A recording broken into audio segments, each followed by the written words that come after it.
Hello, this is Seth Emerson with the Macon Telegraph, and Gentry, Estes, Dogs 24/7. we are here to break down Georgia versus Alabama in the SEC championship game. Actually, a little bit on Georgia-Florida. Actually, a lot on Georgia-Florida and what it means for the Bulldogs going forward. Gentry, tell everyone what a certain other writer in the press box about late in the first quarter on Saturday said to you as he leaned forward. Apparently, somebody said that at that point that Georgia was going to win the game, which was a little different from what he'd said a few days before, and what I'd said a few days before. Yeah. Look, we both picked Florida. A lot of people picked Florida. But when that game started, I just sensed a different energy level. And it wasn't just when Georgia took the lead. It was right away. It was the flip of what happened at South Carolina. We both picked Georgia to win that game, but I think you, even before me, kind of sensed that the energy just wasn't there for Georgia. South Carolina had the home and crowd and everything, and they were off. This game, it was the flip.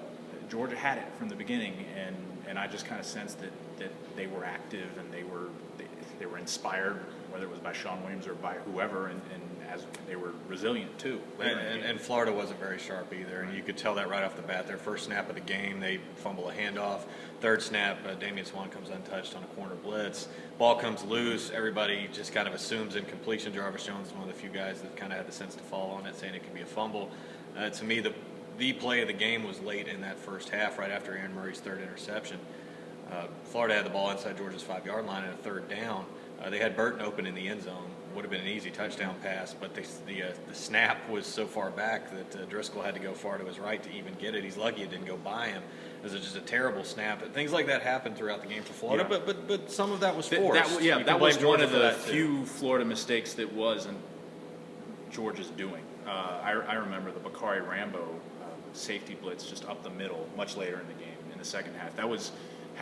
That kind of personified how active Georgia was and the risks they were taking. It was just a totally different defense that game.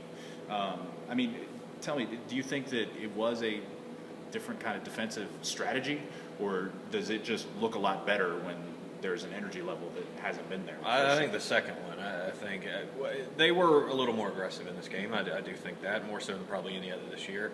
Blitzing from the secondary a lot, safety positions, things like that. I think Swann had been blitzing a good bit, and the linebackers had too. Yeah. But I think he blitzed several times as a cornerback. And I think the big change to me was putting Jordan Jenkins as the outside linebacker in the 3-4. It's a great move. That changed I've never seen a lot of that game. Not to interrupt you, but I do it a lot, and he's used to it. I've never seen a game where the stat sheet did not reflect how a player played. Jordan Jenkins was involved so much. He was often the first guy to Driscoll or another guy, but he didn't get the tackle. He didn't get the glory. It was someone else that would. Yeah, he was big in the pass rush. He was very disciplined against the run too, forcing plays back inside. Just that was a great contained guy. I think the difference in this game versus some others for Georgia's defense was the inside linebackers. Mike Gilliard in particular, this is the best game he's played in a while. And I think Alec Ogletree issued a challenge also, and responded. They played downhill. They were tough to block. They were meeting Gillisley at the line of scrimmage instead of 5, 6, 7, 8 yards downfield, and they looked like they had a sense of urgency. They looked like last year's defense. It was the first time that's happened. Well, let's get this out of the way. Do you think it was Sean Williams, or do you think Sean was just kind of in his public comments, kind of manifesting what was already being said behind the scenes, and this kind of performance was inevitable? I think Sean Williams and others. He wasn't when everybody the only else one agreed. Yeah. Yeah. And the ESPN analysts, and they showed him that before the game. Yeah. And I think that they were ticked off, and I think they were also playing a team they thought they could do that too, because they did it last year. Florida couldn't run on Georgia last year, and they did the same thing. They made them one-dimensional, and then all of a sudden you're bringing pressure and getting a bunch of sacks. And Florida's offensive line 2 years in a row has had a terrible performance against Georgia, and I think they knew that coming in. And they dominated South Carolina the week before Florida did, mainly because of mistakes in special teams and turnovers. So Florida was a team that was probably there for the taking. And Georgia took them. Flip to the offense. Let's talk about Aaron Murray. That's going to get a lot of traction from people. How concerning should that be? Look, you can't ignore the 3 first-half interceptions and everything, but he came back. He was resilient, and that's what you want out of your veteran quarterback, right? Yeah, and honestly, the second half he didn't get a whole lot of help either. He had a couple throws dropped, and I felt like he played a good bit better, but some of those mistakes early, I mean, just weren't necessarily poor throws as much as just poor decisions. And if the defense wasn't playing the way they were playing, that game would have been a runaway, and Aaron Murray's a GOAT again, can't win the big game. The defense kept the offense in this game. Well, and I do think the windy conditions were probably somewhat of a factor for both quarterbacks, and I think both quarterbacks were going against very good defenses. And in Murray's case, Florida's very good. They're very fast, and they caused some problems, and I think it was tough to get a foothold in that game. That said, you know, for a guy that threw for 427 yards, I mean, I know it's Kentucky, but the difference was staggering to me. I didn't really know how to explain some of the decisions he made. It's very uncharacteristic. He's not been doing that much of the year. But there was no replacing him at halftime. You don't burn Mason's red shirt for that. Christian LeMay, Parker Welch are not options. Murray just has to play better in these situations. I don't think you could ever envision a scenario short of him getting hurt that they're going to bench Aaron Murray on this team. Everyone not even worth thinking about. Aaron Murray to take that step from good to great.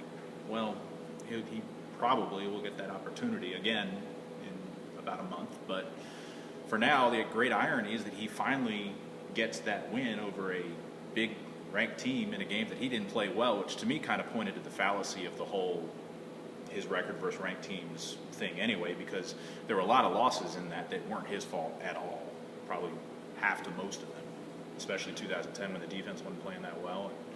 And South Carolina game, I'm not really sure who would have been able to do anything against Clowney and anything there.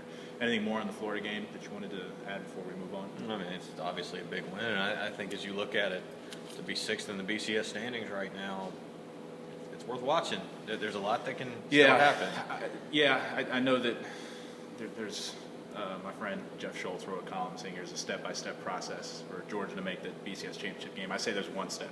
Beat Alabama. Yeah, you win the next 5 games, including Alabama or LSU in the SEC title game. They're not gonna keep the one-loss SEC champ out. So we'll see. But going forward, Ole Miss scare you at all if you're a Georgia fan? Do you think there's trap game elements here? You hear that, and I think coming off the Florida game there is. But, this game's in Athens. It's not in Oxford. I think that's a big thing in this game. 3:30 kickoff, I think, could be a little bit of an underplayed help to Georgia, too. It's not one of those noon.